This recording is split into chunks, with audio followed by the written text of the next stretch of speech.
Millennium Park.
There's like a garden.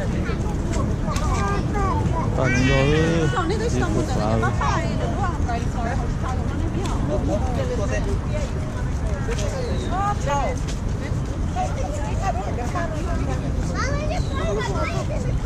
Chưa cá nữa cho ba con.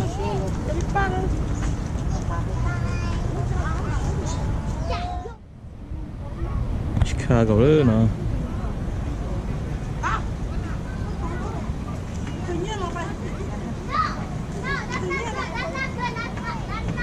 Cho nó ta tỏi vô trốn đuôi.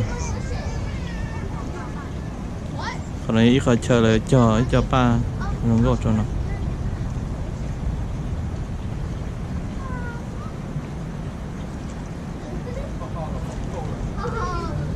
Chicago.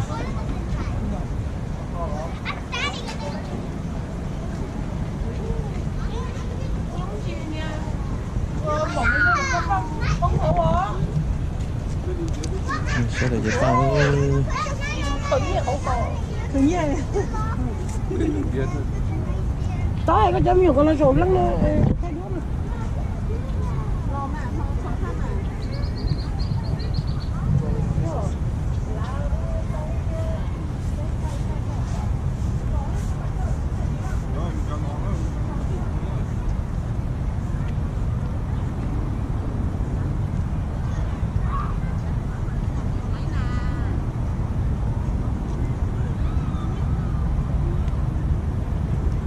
ba chúng có đấy cho nó.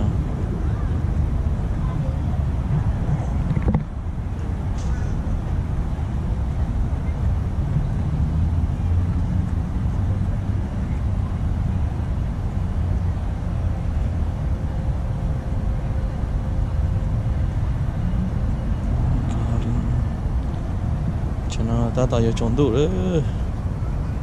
Để bỏ trong nó này.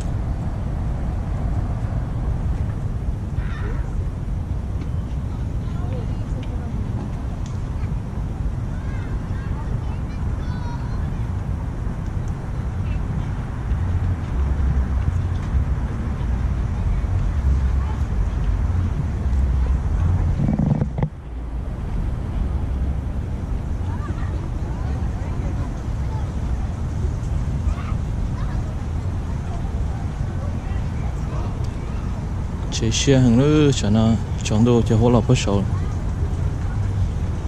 làm bao bắt sầu in đã chế sầu tận nào